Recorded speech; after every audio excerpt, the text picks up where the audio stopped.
Ku beri nama pedang ini Naga Puspa. Selamatkan dia. Jangan sampai jatuh ke tangan pendekar berwatak jahat.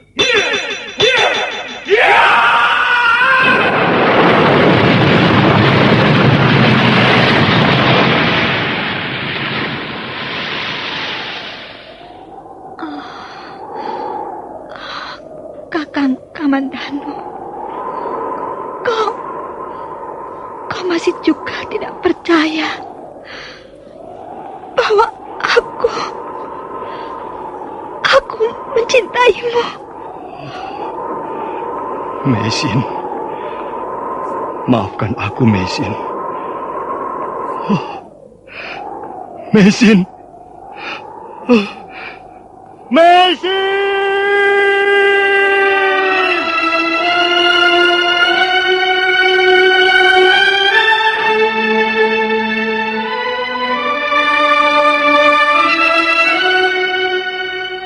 Tutur Tinula.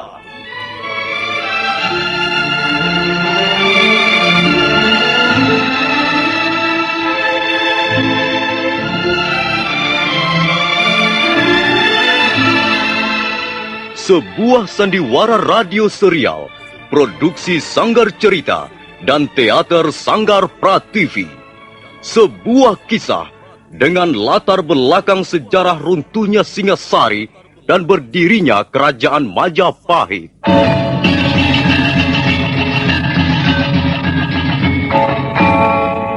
Sandiwara ini didukung oleh pemain-pemain radio yang sudah ternama. Ferry Fadli, Ivone Rose, dan Eli Ermawati.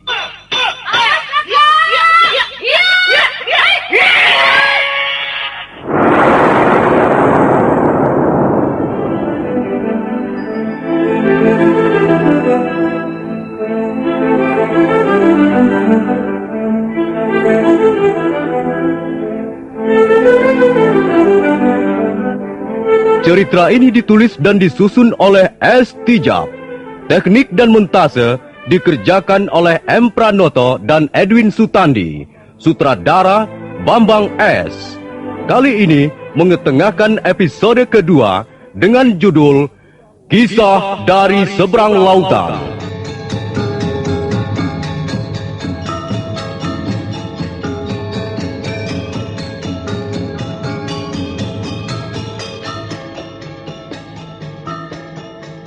Dalam seri yang ke-51 ini didukung oleh para pemain.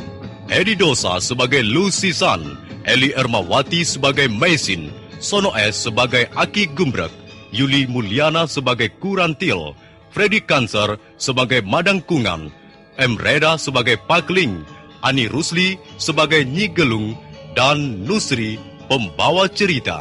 Selamat menikmati.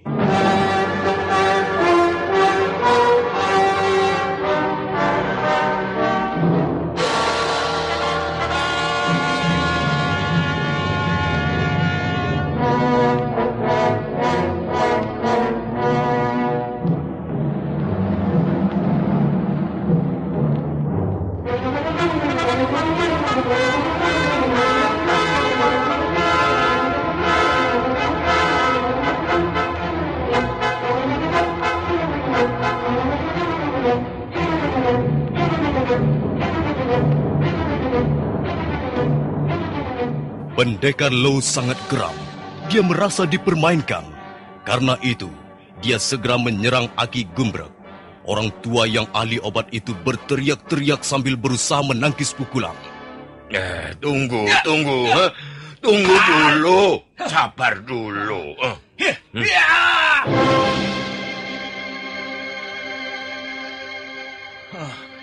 Jadi benar kau telah menculik istriku. Aku menculik istrimu bukan dengan maksud jahat.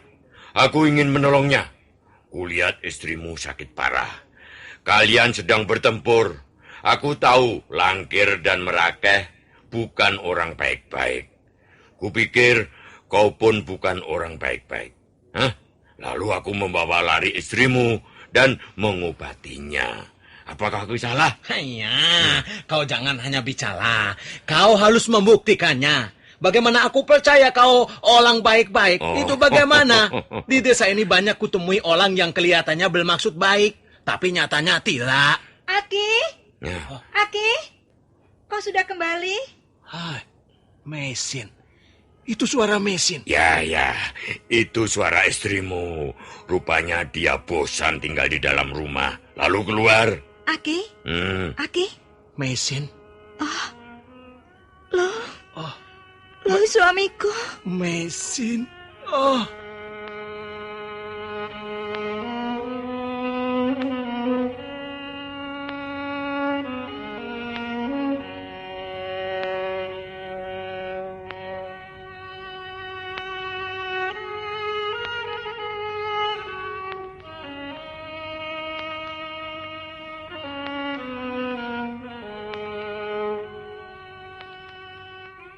Kukira kita sudah tidak bisa bertemu lagi loh. Istrimu itu wanita yang pantas dikasihi karena kesetiaannya. Dia selalu menanyakan kau.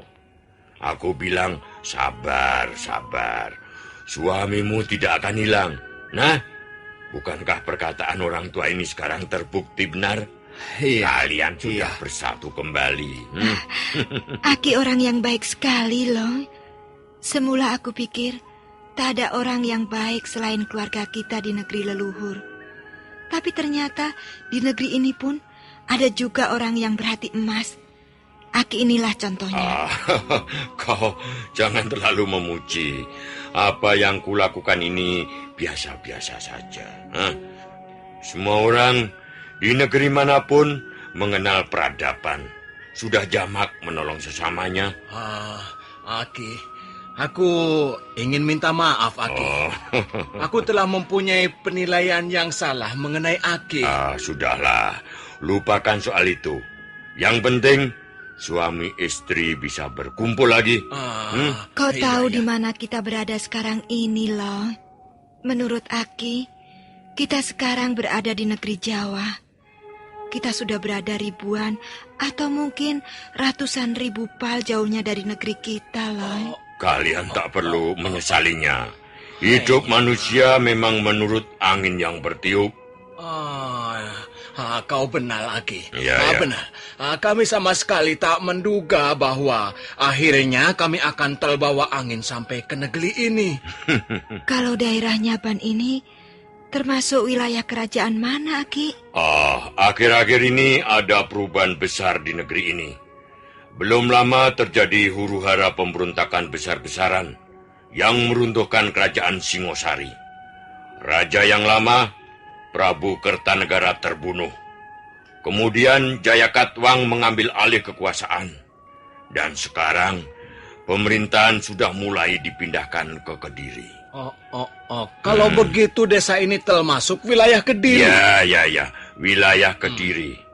Di seluruh Jawa bagian timur ini, mulai dari Tuban, Japan, Pongging, Jongan sampai ke Situbondo, Blambangan, Sadeng, termasuk wilayah Kediri.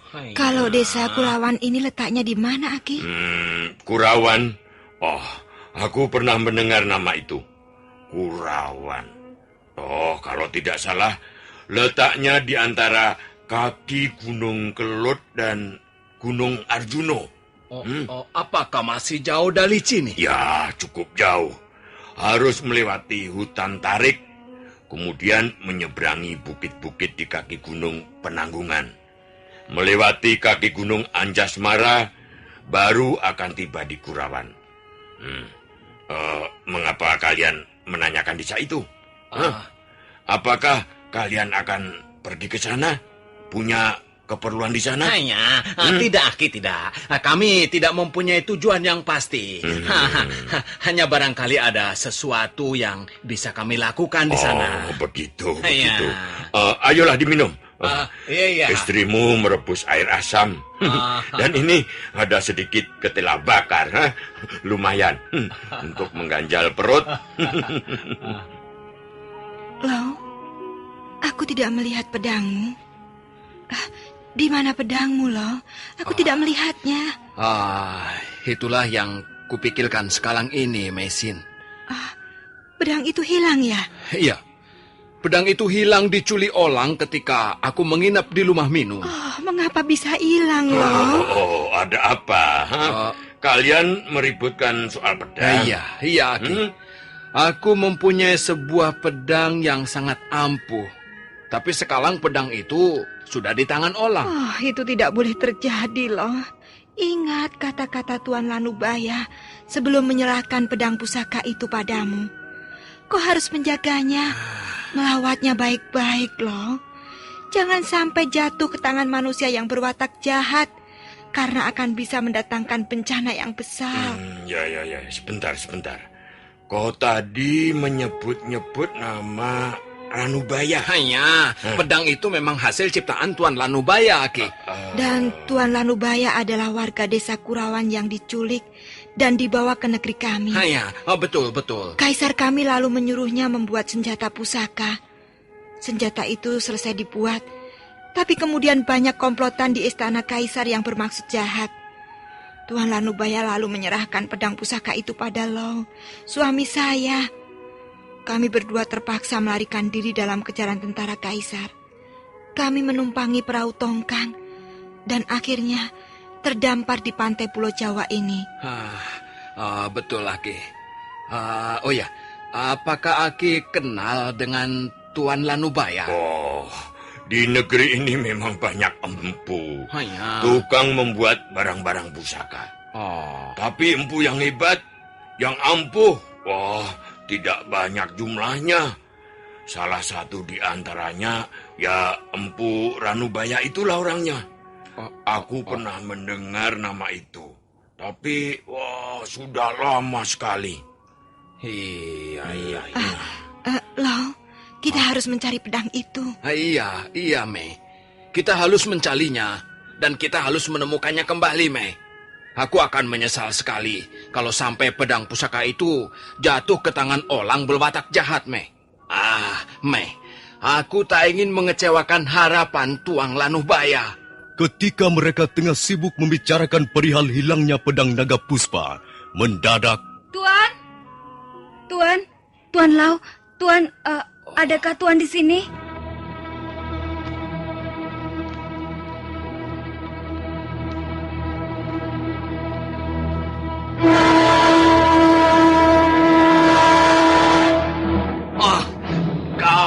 Kau penipu, pencuri kau, pencuri, penipu. Ampun Tuan, ampun.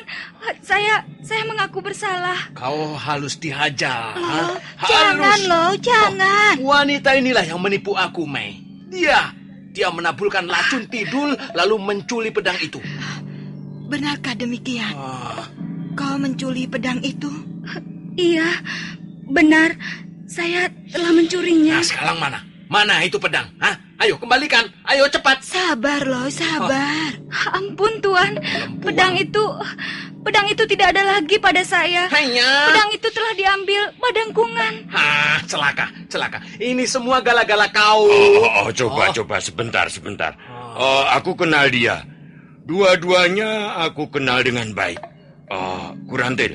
Iya, Aki. Kau katakan pedang itu diambil Madangkungan. Iya. Nah, sekarang kau harus mengambilnya kembali. Pedang itu milik Tuan Lo. Pedang itu telah dibawa ke Pongging, Aki. Madangkungan mau membalas dendam pada Kakang Pakeling dengan menggunakan pedang itu. Ya, kalau begitu bisa terjadi pertumpahan darah. Apa kau tahu di mana rumah Pakeling? Iya. Kau bisa menunjukkan jalannya? Bisa, Tuan. Bagus. Hanya, maaf, Aki. Kami harus mengambil kembali pedang itu. Barangkali kami tidak sempat kembali lagi ke desa ini, Aki. Sekalian, kami minta pamit. Terima kasih atas segala kebaikan dan pertolongan Aki pada istri saya. Ya, silahkan. Hanya. Kalian harus segera berangkat. Desa Pongging cukup jauh dari sini. Iya. Aki, saya pergi dulu. Iya. Sebenarnya saya sangat kerasan tinggal di sini. Ya. Tempatnya tenang dan damai. Tapi saya harus menemani suami saya mencari pedang itu, Aki. Ya. Pergilah. Hati-hati. Kita harus menyeberangi kali berantas ini, Tuan. Apakah setelah itu desa Pongging sudah dekat, ha? Iya, tidak terlalu jauh lagi. Hanya. Apakah Madangkungan kira-kira sudah lebih dulu di Pongging? Entahlah, mungkin sudah, mungkin belum. Kau ini aneh sekali, Kurantil. Kau curi pedang itu. Kau curi untuk kau berikan kekasihmu. Sekarang kau kebingungan lagi. Entahlah, mengapa saya seperti orang kebingungan. Saya sangat mencintai Madangkungan.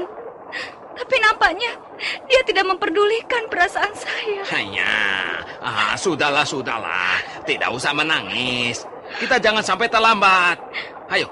Dan kulitmu sekeras tembaga hingga kau berani menentang Pakaling. Hah? Akan kulayani tantanganmu.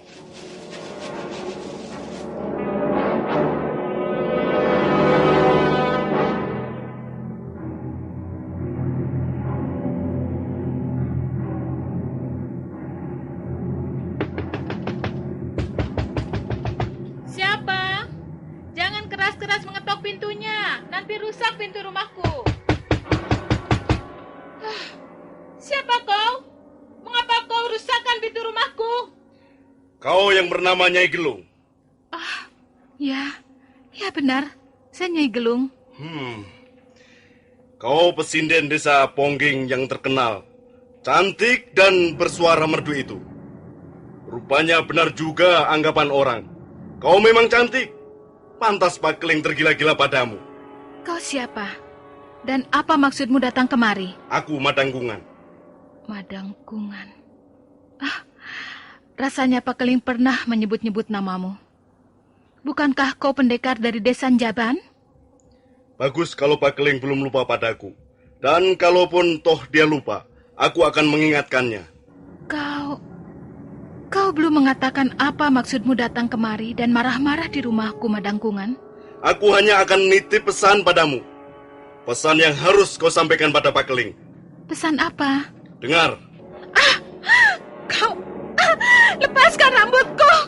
Sakit. Katakan pada kekasihmu itu, dia jangan boleh kabur. Aku menunggunya di Bukit Mbabar pada saat matahari tenggelam nanti. Katakan pada Pakaling, kalau sampai dia tidak datang nanti ke Bukit Babar, akan kubakar rumahnya.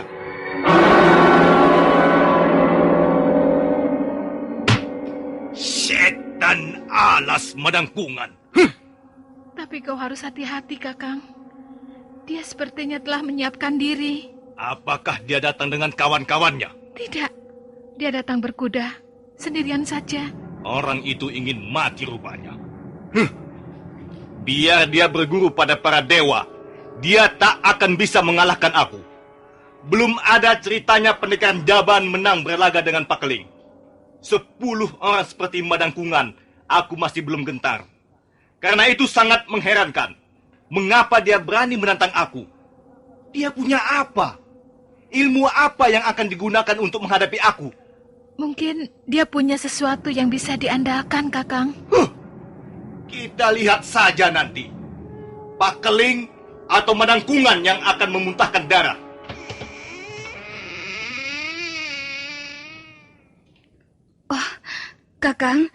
Kakang Pakaling. Kurantil, mau apa kau datang kemari? Madangkungan, dia mencarimu. Biar saja. Dia mau mencari kematiannya sendiri. Jangan, Kakang. Jangan sampai itu terjadi. Kurantil, kau tinggal memilih. Madangkungan, kekasihmu itu, atau Pakaling, saudara tuamu? Tidak. Lebih baik kau jangan melayaninya. Lebih baik hindarilah pertarungan ini. Mengapa? Mengapa? Aku tidak ingin melihat pertumpahan darah. Lebih baik kita mengalah. Kita memang bersalah. Lebih baik kau pergi bersembunyi, Kakang. Apa? Bersembunyi? Bersembunyi dan semua orang akan mengolok-olok aku. Kurantil, kau jangan ikut campur urusan ini. Memang sayang. Sayang sekali karena aku harus membunuh laki-laki yang kau sukai.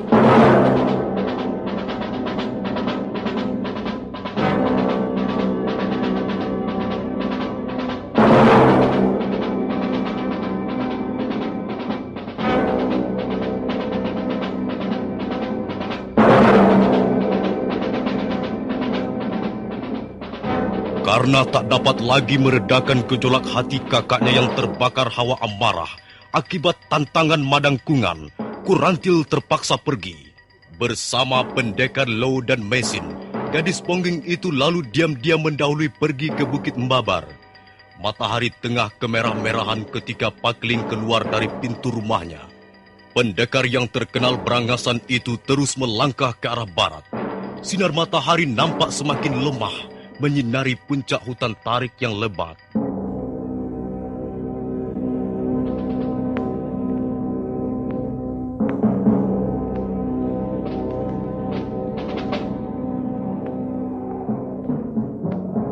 Pakling terus melangkah dengan tegap menuju puncak Bukit Mbabar. Sebilah pedang yang berukuran pendek tapi lebar terselip di pinggangnya. Dan setelah tiba di puncak bukit, dia menoleh ke kiri kanan. Bukit Mbabar nampak sepi sekali. Madangkungan! Ayo! Keluarlah! Ini Pakling datang untuk memenuhi tantanganmu. Madangkungan! Keluar kau! Aku di sini, Pakling!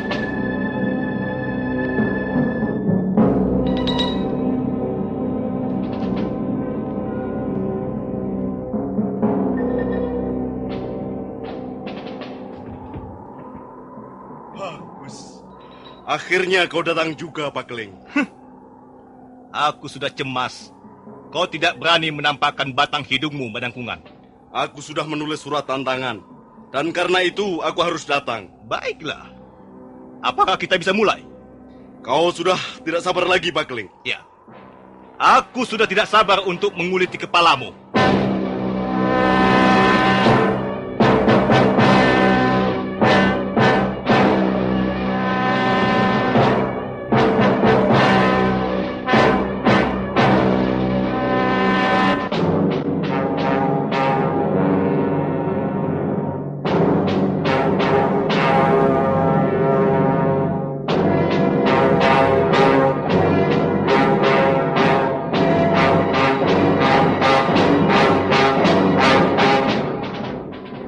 Dua laki-laki yang hampir sama tinggi dan potongan tubuhnya itu berdiri tegak berhadapan. Keduanya sudah mulai memasang kuda-kudanya. Tampak di sekeliling mereka sunyi dan lengang. Hanya suara angin merintih pelan, menggoyang-goyangkan rumputan kering di atas Bukit Mbabar yang gersang. Nah, pendengar sekalian, bagaimana kisah selanjutnya? Apa yang akan terjadi atas diri mereka? Silakan mengikuti seri berikutnya. Sampai jumpa.